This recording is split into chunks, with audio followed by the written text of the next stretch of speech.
Hello chapati, कैसे हैं आप सब? आई होप आप सब बहुत अच्छे हैं, मस्त हैं एंड सभी सेफ हैं गाइज।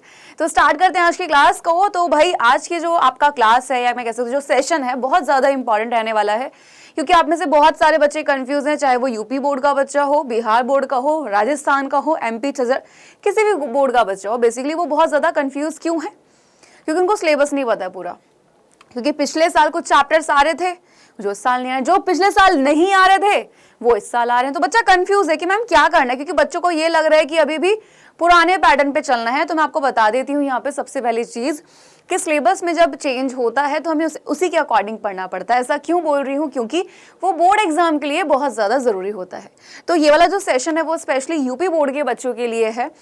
मैं बिहार वालों के लिए, राजस्थान वालों के लिए भी ऐसे सेशंस लेकर आऊंगी, क्योंकि सभी बोर्ड का जो है पैटर्न एग्जाम का वो थोड़ा सा डिफरेंट है ना। हिंदी और संस्कृत का स्पेशली, साइंस में जो क्वेश्चन का पैटर्न है वो भी थोड़ा सा डिफरेंट है, तो मैं वो भी बताऊंगी। तो एक भी वीडियो गलती से मिस मत करना, ठीक है। सभी बोर्ड्स के लिए मैं कुछ ना कुछ लेकर आ रही हूँ। जो क्लासेस होती है वो तो सभी बोर्ड के लिए होती हैं। बस पेपर में जो पैटर्न होता है, यानी कि टॉपिक को पूछने का तरीका, कितने क्वेश्चन आने हैं, शॉर्ट में कैसे आने हैं, लॉन्ग में आपके जो क्वेश्चन है वो कैसे आने हैं, वो तरीका सिर्फ डिफरेंट हो जाता है, ठीक है। तो भाई अब वो समझना बहुत ज़्यादा जरूरी है, क्योंकि इतने सारे टॉपिक हर स्टेट बोर्ड में अलग अलग है ना, बिल्कुल डिफरेंट है सिलेबस कैसे हिंदी का टोटली डिफरेंट है। डिफरेंट भी लाइक जो चैप्टर्स हैं उनमें ग्रामर मोस्टली सेम है, तो वो समझना बहुत ज़्यादा जरूरी है। पैटर्न क्या रहने वाला है ये बहुत ज़्यादा जरूरी है अगर आप बोर्ड एग्जाम देने जा रहे हैं। अगर आपको वही नहीं पता है तो प्रॉब्लम हो जाती है, ठीक है। तो चलिए फिर एक बार जान लेते हैं यहाँ पे। अगर मैं आपसे बात कर लेती हूँ तो बेटा यहाँ पे सबसे पहली चीज़ देखो, आपका ये जो है पेपर मैं बता देती हूँ बेटा, ये यूपी बोर्ड के बच्चों का है, ठीक, हिंदी का। उनको नहीं पता है कि उनके सिलेबस में किस तरीके से चीजें आनी है। तो सबसे पहला पार्ट जो होगा बेटा वो बहुविकल्पीय प्रश्न का रहने वाला है, ठीक है। एंड यहाँ पे बोला है खंड अ जो है वो बहुविकल्पीय प्रश्न है, एंड फिर उन्होंने कुछ कुछ खंड बा भी दिया गया है। अब यहाँ पे हमें ये देखना है कि आखिर किस तरीके से क्वेश्चन। सबसे पहले बोल रहे हैं कि हिंदी गद्य के विकास का संक्षिप्त परिचय, शुक्ल युग तथा शुक्लोत्तर युग, जो कि आपका बेसिकली पूछा जाएगा 5 नंबर का। फिर बोल रहे हैं हिंदी पद्य का, यानी कि एक होता है कहानी वाला पार्ट एंड एक होता है पोएम वाला। पद्य बेसिकली वो होते हैं जहां पे आप पोएम वगैरह जो होती हैं, काव्य वगैरह, उनको देखते हैं। तो भाई रीतिकाल और आधुनिक काल उन्होंने मेंशन किया हुआ है कि इन्हीं में से आएगा। नेक्स्ट आ जाता है काव्य के आपके बेसिकली यहाँ पे सौंदर्य के तत्व। ये पार्ट ऐसा पार्ट होता है जहां पे आप अच्छे से नंबर्स ले सकते हैं। तो जितने बच्चों ने अभी तक सिलेबस को नहीं लिखा था प्लीज इसको लिख लो, बिकॉज मैं आपको हर चीज, चाहे आपने करी हो या ना करी हो, मैं बिल्कुल अच्छे से डिटेल में कराऊंगी, ताकि आपको कोई भी चीज ऐसा ना लगे कि हम पहली बार पढ़ रहे हैं। ओवर कॉन्फिडेंस में मत चले जाना कि अरे पता है मैम यार ये, तो ये चीज मत करना गलती से भी। चलिए, तो क्या है, रस आपका आ रहा है जिसमें से आपके हास्य और करुण रस है।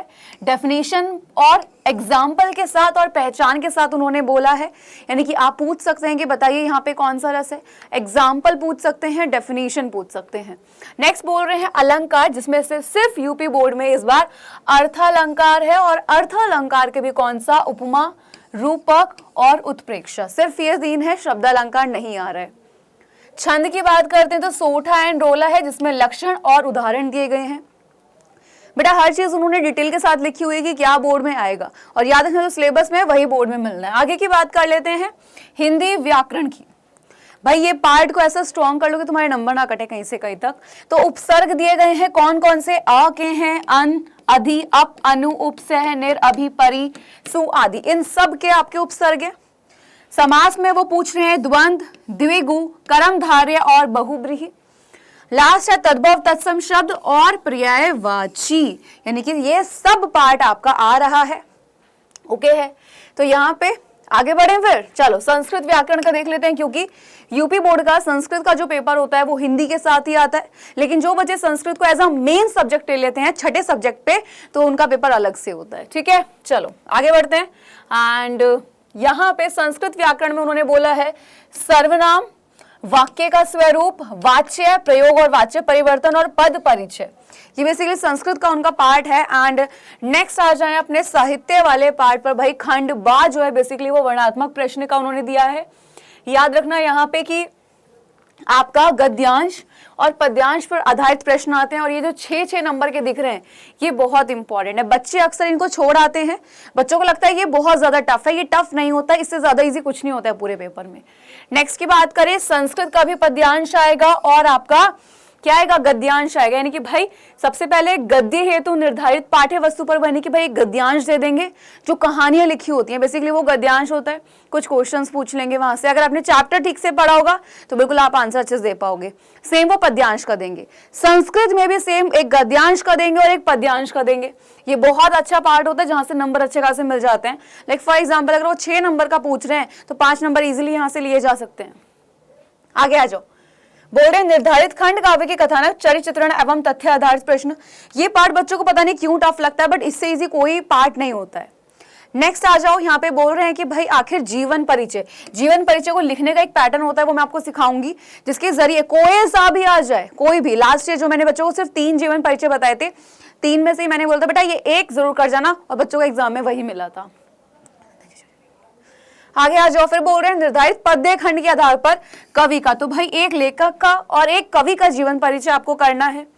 नेक्स्ट की बात कर लेते हैं। यहाँ पे आगे बोल रहे हैं बेटा यहाँ पे क्या कि संस्कृत खंड के पाठ्य वस्तु से कंठस्थ एक श्लोक। ये तो भाई अगर तुमने पूरा सही लिख दिया तो तुम्हें पूरे के पूरे 2 नंबर मिल जाते हैं। बच्चों को लगता है 1 नंबर का तो छोड़ दो यार, एक एक नंबर से ही तो आपके सारे नंबर जुड़ते हैं, सारे नंबर जुड़ के तब परसेंटेज बनती है, तो एक एक नंबर इंपॉर्टेंट होता है। जो बच्चा ये सोच रहता है अरे यार ये तो आना ही नहीं है, अरे यार ये तो नहीं करना, वहां नंबर तुम्हारे कट जाते हैं। आगे आ जाइए, संस्कृत खंड के पाठ्य वस्तु पर आधारित प्रश्नों में से किन्हीं 2 संस्कृत में प्रश्न होते हैं जिनके उत्तर लिखने होते हैं। कुछ इंपॉर्टेंट क्वेश्चंस है जिसके लिए इसमें प्रोवाइड करूंगी, तो टेंशन लेने की जरूरत बिल्कुल नहीं है, ठीक है। फिर आ जाता है निबंध, एंड निबंध में बताऊंगी यार, जितना बस मैं बता दूंगी ना तुम्हें उतना करके जाना है तुम्हें। तो टोटल जो पेपर होता है गाइस वो 70 नंबर का होता है, क्योंकि 30 का प्रैक्टिकल होता है, हिंदी कुछ फाइल्स वगैरह बनती हैं। तो ये सिलेबस है आपका सिर्फ, ठीक है। अब इसके अकॉर्डिंग जितने भी यूपी बोर्ड के बच्चे हैं वो अपनी पढ़ाई करेंगे। अगर आपको इंपॉर्टेंट टॉपिक जाने, लिस्ट जाने, तो चैनल पे बने रहना जानने के लिए, क्योंकि मैं कुछ ना कुछ वीडियो लेकर आती रहूंगी। एक भी वीडियो मिस की आपका नुकसान है। और जितने भी और बाकी बोर्ड के बच्चे हैं, बिहार, एमपी, छत्तीसगढ़, राजस्थान, आप सबको भी टेंशन लेने की जरूरत बिल्कुल नहीं है, क्योंकि मैं आपके लिए भी वीडियोज लेकर आऊंगी, ठीक है। तो मैं मिलती हूँ आपसे नेक्स्ट क्लास में, तब तक के लिए bye bye and take care guys.